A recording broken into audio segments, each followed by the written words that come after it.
JH586, I'm Jamie, and what you're looking at are the makings of our next 35 Remington load. We're up to load 7. We've got sorted brass. We have some CCI large rifle primers. We have our Wahoo scale. We have some bullets that are gas checked in the bag to the left and some that are not. And we're going to be loading up five-shot groups with this powder. And I know that the pastor will be happy to see that. He's crazy about IMR 3031. I'm excited to see what happens. So if I'm going to load these up, we're going to prime them. We're going to use our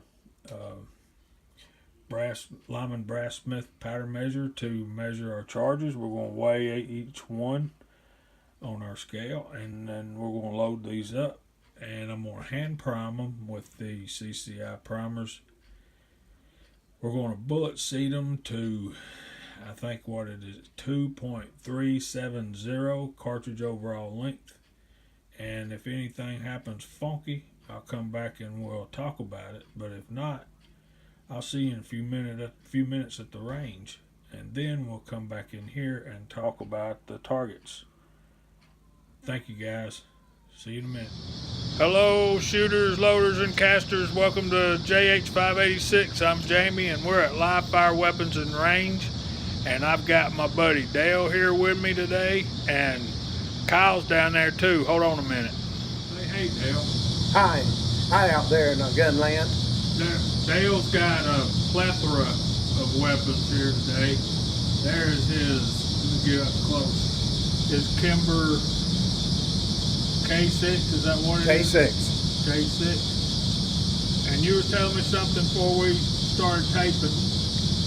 Well, I tried 357s the other day at a range, and it was hard to get a tight shot group with it. But I was shooting 38s in it now, and it's doing real well.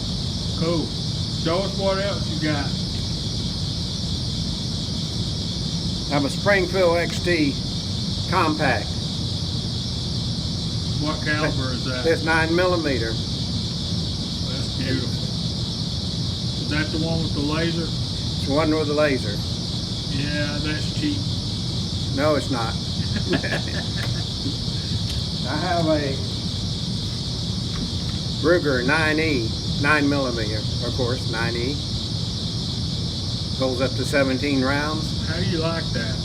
It shoots well. What else you got? You got one more? I have one more, Ruger LC. Dale doesn't like Rugers or anything. No, not at all.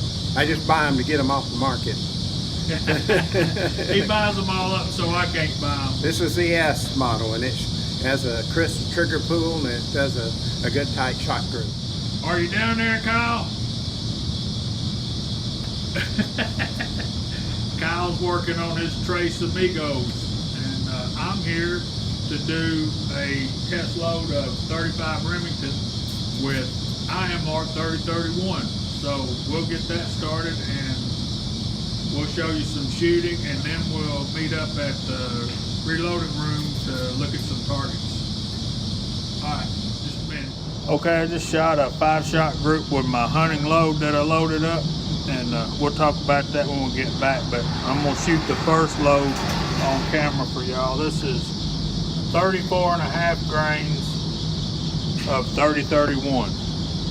And I'm at the indoor range, so I can't bring we couldn't bring the chronograph. No, I'm just saying.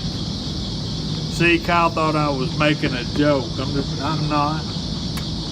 Thinks I'm picking on him.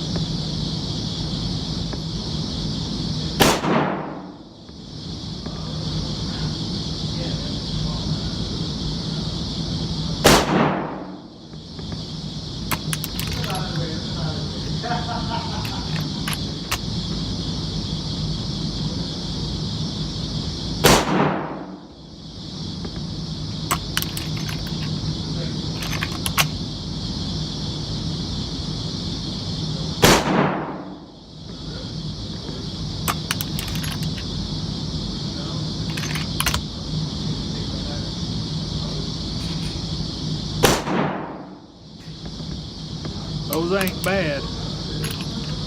We'll give you a good look when we get back. It's good to be out here with Kyle and Dale. Wish Chico was here. We'll get this all done up. We'll see y'all back at the reloading room. Okay, I'm back from the range, and here's our target. Didn't turn out quite as well as I was hoping. We shot five shot groups, and those groups went from 34.5 grains up to 36.5 grains. And like all the other loads we've been doing so far, they've all been separated. The bullets have been grouped in groups of 5 by their weight, and the brass has done the same thing, same way. But y'all know the drill. This is load 7, so nothing new here. But this is our first group. Was 34.5 grains, and y'all can probably see my writing on there. We had one get out of the way a little bit. That's 1.10 inches, and if you take away that one flyer here, that knocks it down to 535 minus the 1. So, and one of those holes is two bullets went through. The next group was 35 grains, and that's the one here in the center, and that's pretty good. That ain't too bad. Now, these groups are at 25 yards and at an indoor range, and the range, when you get down to 25 yards, it's pretty dark down there. But anyway, that's 0.80 on that group. And if you take the one away here closest to the bullseye, that's going to leave you with 0.58 group. The third group was 35.5 grains, and that's this group. And we had some stringing going on there, and that is 1.34, but if you take this one away, that's going to leave you with 0.782 group. The fourth group was 36 grains, and that's about like the other. So this opened up over an inch. That's 1.310 inch groups. And if you take this one away, that one down there, that still leaves you with a 0.9. And the last group of the day was 36.5 grains. Kyle makes fun of me for drawing an extra bullseye, but I just want them on one sheet of paper. That is a 1.20. You take away the 1, and I forgot which one I took away, probably this one. That leaves you with a 0.670. Kenny was calculating, Eagle Eye Shooting was counting. Anyway, Eagle Eye did my calculations. The 34.5 grain group, according to his ballistic calculator, would be running approximately 1,936 feet per second. And then the 35.5 grain group would be around 2,000 feet per second, and then the top load of 36.5 grains would probably be around 2,069 feet per second. So we're right in that 2,000.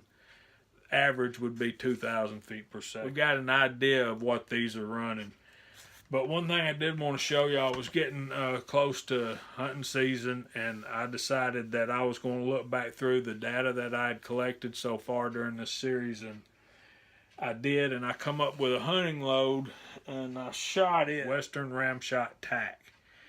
And the best performing group out of that was the 38.5 grains of tack. Done all the rest of them, and this is that target. All right, this shot right here, that shot was the first shot of the day that was out of a cold bore with a cold shooter. The rest of those right there are 0.56. And looking back on the data that I had, that's running at 2,141.2 feet per second. It had an extreme spread of 24 feet per second and a standard deviation of 10.9. 200 grain Lee 358, 200 grain flat nose, round nose flat point bullet. at that kind of velocity, man, that's a good load. And this is what our hunting loads look like. Y'all saw me do that powder coat. That's a pretty color. And 3031 did okay, but so far the reigning champion is still wet. Ram shot tack. I've got these are ready to be deprimed and go through the cleaner again. I got some 357 Magnums and some 35, the ones that we just shot, 35 Remingtons. I've got, let's see, these are already out of the cleaner. So, you know, what can I tell you guys? The reloader's work is never done. If I can find any data, we're going to do Shooter's World Tactical Rifle. I got a feeling it's going to work very similar to the Western ram shot tack. I hope it does anyway. So we'll definitely be using this in 35 Remington and in the 30-30 Winchester. Problem is there's no data for this powder in 35 Remington. And I've talked to the guy down there and he gave me some advice and we're going to follow that advice. But the load after that will be Lever Revolution. I'm trying to save what I consider the best for last. I think Lever Revolution is going to give all these powders a run for their money. Guys, thanks for watching. I hope everybody has a very Merry Christmas. I hope y'all join us on Friday nights on either my channel or most of the time we're on the Reloading Press. Check out Nathan over there and he'll have us on Friday nights except for the weekend that Bacon has his chat. And that is the Reloaders Network multi-author chat. Check us out on thereloadersnetwork.com. Merry Christmas. God bless you. And we'll see you soon. Thanks for watching, guys. Bye.